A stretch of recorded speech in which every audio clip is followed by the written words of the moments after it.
Welcome to The Explainer. Today, we are unpacking a seriously fascinating political phenomenon that was recently highlighted on Sky News Australia. We're talking about the surging poll numbers for Pauline Hanson's One Nation Party. We're going to break down, totally neutrally, two highly contrasting theories trying to figure out exactly why this is happening. Is it about political strategy, a shifting media landscape, or maybe voter psychology? Well, get comfortable, because we're about to untangle this whole political puzzle. Okay, let's dive into this. To really grasp the shockwaves moving through the political landscape right now, we've got to look at our baseline, 6.4%. Back in the last election, One Nation captured about 6.4% of the primary vote. That was their starting line, right? But recent polling from agencies like Redbridge shows those numbers rising, and rising fast. Honestly, the sheer speed of this surge has caught a lot of political observers completely off guard. It's a massive statistical jump, and naturally, it's sparking intense debate across the country. Which, of course, brings us to the million-dollar question. Why the sudden rise? I mean, how do you go from a modest 6.4% to a surging political force that literally everyone is talking about? Because, the numbers alone don't tell the whole story. The commentary around this has just exploded. We're talking everyone from your professional pollsters and data crunchers all the way to creators of political YouTube cartoons. They all have a take. So today, we're looking at two totally distinct camps trying to answer this exact question. Let's start with a perspective rooted deeply in traditional political strategy. Theory 1, the political vacuum. So this first perspective comes from columnist Tim Blair, and he argues this surge isn't some media trick. It's the result of a massive political vacuum. Basically, he claims the established coalition parties totally abandoned the right-wing side of the field.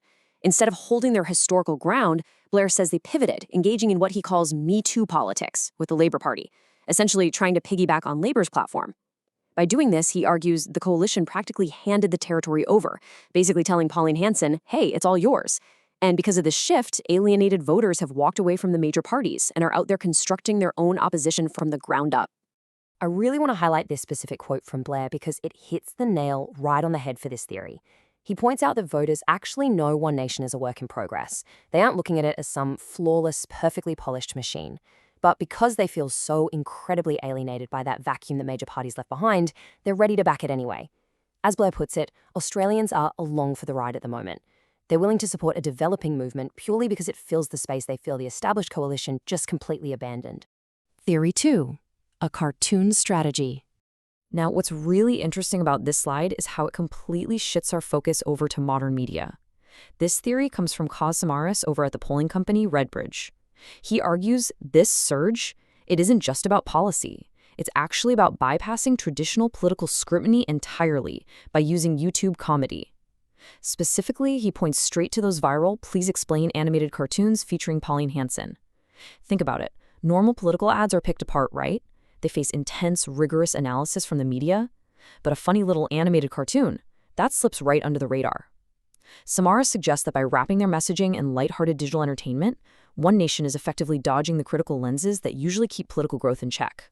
The Sky News hosts actually dive pretty deep into how Samaras frames all of this, and they point out that his language sounds almost conspiratorial. Look at this quote.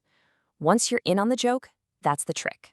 According to the broadcast, Samaras sees this as a deeply systemic, almost cunning trick to get gullible Australians to cast a vote just because they laughed at a YouTube video. It's framed as this intentional, long-term media strategy to normalize the party and its leader, basically giving them credibility by making them a fun, acceptable part of our everyday digital scrolling. Rebuttals and cartoon entertainment. Okay, so we've got two wildly different explanations for the exact same polling data. How did the folks in the first camp respond? Well, Blair's immediate rebuttal is simply a question of timing. If it's a conspiracy, why on earth did it take so long? He points out a pretty basic fact. Pauline Hanson has been a fixture in Australian politics for a very long time. If there's really some vast secret cabal working to slowly build her credibility through comedy, why is this massive polling spike only happening right now? Blair basically jokes that if this is a conspiracy, it's not a very good one. A slow burn trick just doesn't explain the rapid, sudden surge we're seeing today. The Sky News hosts take that rebuttal even further, arguing that political cartoons are just standard historical entertainment, not some dark, manipulative media trick. I mean, cartoons are fundamentally meant for laughs, right? Not to bypass democracy. They remind us that Australia actually has a long, celebrated history of political cartoonists, legends like Mark Knight, Bill Leak, Ron Tanberg, and no one ever accused them of being part of a cunning cabal when they poked fun at politicians. Finally, they throw out a pretty mocking challenge. If Labor and its supporters think a funny cartoon is literally all it takes to win votes, well, there's absolutely nothing stopping them from making their own. They joke that maybe with another decade of practice, opponents might finally get a laugh themselves. And this brilliantly illustrates the divide here. We are looking at the exact same rising poll numbers, but through two completely opposite lenses.